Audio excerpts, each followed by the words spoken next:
அப்படி இல்லைங்கன்னா நிச்சயமா அப்படி இல்லை. பாட்டாளி மக்கள் கட்சி பல முறை அங்க நின்றுக்கிறாங்க. பாரதிய ஜனதா கட்சி நாங்களும் வேறு வேறு காலகட்டத்தில் நின்றுருக்கோம். ஒரு கூட்டணியாக நிற்கும் பொழுது ஈகோக்கு இடம் இல்லைங்கன்னா முழுவதுமாக இணைந்து ஒருத்தரோட நிக்கணும் அப்படிங்கிறது.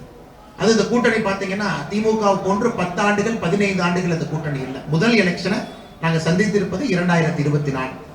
இந்த கூட்டணியத்தை கண்ணியமாக இதை காப்பாற்றி 2026 வரை இதை மேம்படுத்த வேண்டிய பொறுப்பு எல்லா தலைவர்களுக்கும் இருக்கு. அதனால் இந்த முறை பாட்டாளி மக்கள் கட்சி நிற்க வேண்டும் என்று ஏகமனதாக அனைவரும் சேர்ந்து முடிவெடுத்திருக்கின்றோம். வருகின்ற காலத்தில் ஒரு டெமோக்ராட்டிக் ஸ்பிரிட், ஒரு ஜனநாயக மரபுல இந்த தேசிய ஜனநாயக கூட்டணி தமிழ்நாட்டில் செயல்படுத்தணும்.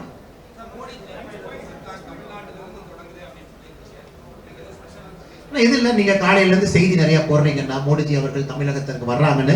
இது அதிகாரப்பூர்வமாக ஒரு கட்சியின் சார்பாக நான் அறிவித்தால் சரியாக இருக்காது. நாளைக்கு உங்களுக்கு அதிகாரப்பூர்வமான அறிவிப்பு வரும். 2024 ஜனவரி 2ஆம் தேதி முதல் விசிட் தமிழ்நாட்டுக்கு. அதே போல கேபினெட் இப்பதான் செட்டில் ஆயிருக்கு. மோடிஜி அவர்கள் G7 மாநாடு இட்டலி போயிட்டு வர்றாங்க. வந்த பிறகு உள்நாட்டுக்குள்ள நடக்கக்கூடிய ஒரு முக்கியமான நிகழ்வும் நம்ம ஊருக்கு வர்றதுக்கான வாய்ப்புகள் அதிகமா இருக்கு. அதிகாரப்பூர்வமா மாநில அரசு சொல்லுவாங்க, அதான் முறை. கட்சியின் சார்பாக நாங்கள் சொன்னது தவறா போயிடும். அதனால் நாங்கள் மிகுந்த சந்தோஷத்தோடு இருக்கின்றோம். வெகு விரைவில் பாரத பிரதமர் மோடி அவருடைய வருகை தமிழ்நாட்டுக்கு இருக்கும் என்பதிலே பெரும் மகிழ்ச்சியோடு காத்துக் கொண்டிருக்கின்றோம்.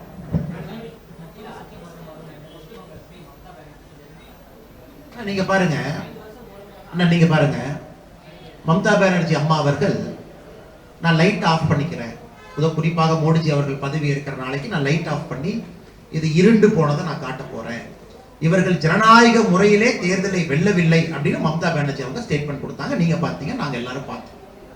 ஆனா அதே இடத்துல காங்கிரஸ் கட்சியினுடைய தலைவராக இருக்கக்கூடிய மல்லிகார்ஜுன் கார்கே அவர்கள் நம்முடைய மோடி ஐயாவுடைய பதவியேற்பு விழா, முருகன் ஐயாவுடைய பதவியேற்பு விழாவுக்கு மல்லிகார்ஜுன கார்கே அவங்க அந்த பதவியேற்பு விழாவுக்கு வந்தாங்க. இந்தியாவுக்கு சுற்றி இருக்கக்கூடிய அண்டை நாடுகள் எல்லா தலைவர்களும் வந்தாங்க. ஏன் நீங்க எல்லாம் சொல்றீங்களே, பாருங்க நமக்கு இந்த நாட்டோட பிரச்சனை இருக்கு, மாலடீவ்ஸோட பிரச்சனை இருக்கு, அந்த நாட்டினுடைய அதிபர் உட்பட எல்லா தலைவர்களும் வந்து கலந்து கொண்டு அற்புதமான ஜனநாயக நிகழ்வு. அதனால் நிச்சயமாக 5 ஆண்டுகள் நம்முடைய கூட்டணி வலிமையாக இருக்கும். 5 ஆண்டுகள் மோடி அவர்கள் பிரதமராக இன்னும் பலமாக இருப்பார்கள். நீங்க பிரதமர் அதே 100 டே பிளான் அமைச்சர் சொன்னாங்க, தேர்தலுக்கு முன்பு 100 டே பிளான் சொன்னோம், இன்னைக்கு 100 டே பிளான். அதே வேகத்தோடு இருக்கின்றோம். எங்களுடைய வேகம் எங்கேயும் குறையவில்லை. காரணம், நாட்டு மக்களுடைய வளர்ச்சிக்காக மோடிஜி 3.0 கேபினெட் நமக்காக பணியாற்ற போது.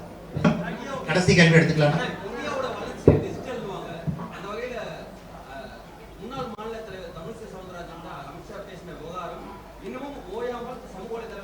அதெல்லாம் ஒரு இஷ்யூ இல்லைங்கண்ணா. தமிழிசை அக்கா கட்சியினுடைய மூத்த தலைவர், பெரிய தலைவர், 5 ஆண்டு காலம் கட்சியினுடைய மாநில தலைவரா கடுமையா போராடினாங்க. உங்களுக்கு தெரியும் அப்ப சூழல் எப்படி இருந்துச்சு. அதன் பிறகு ஒரு மாநிலம் அல்ல, 2 மாநிலத்தினுடைய ஆளுநர் அவர்கள் தனிப்பட்ட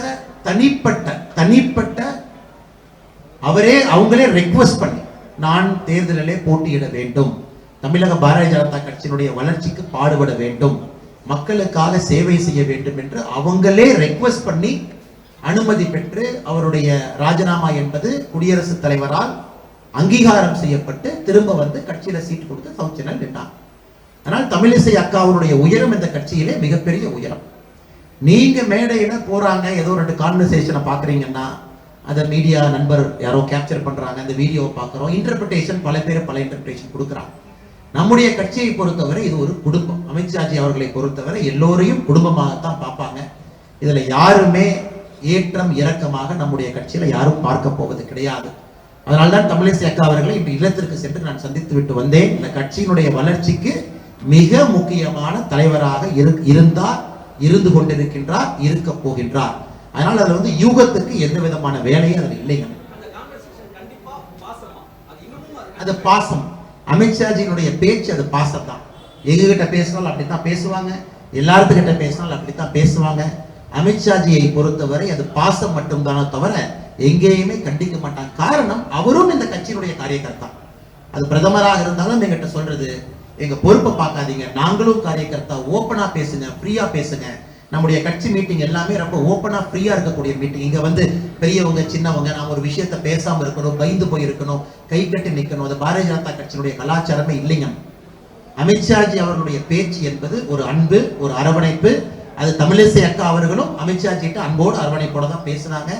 இதை இன்டர்பிரிட்டேஷன் பண்றதுல இதுல எந்த விதமான பிரயோஜனமும் யாருக்கு இல்லைங்கண்ணா. அண்ணா அண்ணா எங்களுக்கு தெரியலீங்கண்ணா. பிரதமருடைய நேரம் முதல்ல, அதுக்கப்புறம் காவல்துறையினுடைய அனுமதி இரண்டாவது, பிரதமருடைய நிகழ்ச்சி எங்க வைக்கிறாங்க மூன்றாவது. இதை வைத்துத்தான் நேரம் எடுக்கணும். பிரதமரை பொறுத்தவரை நிகழ்ச்சி காலையா மாலையா தெரியாது, அடுத்து எங்க போறாங்க தெரியாது, எங்கிருந்து வர்றாங்க தெரியாது. அதிகாரப்பூர்வமாக அறிவிப்பு வரட்டும், உங்கள்கிட்ட பேசுறோம். பத்திரிகை நண்பர்களுக்கு மிக்க நன்றி, வணக்கம்.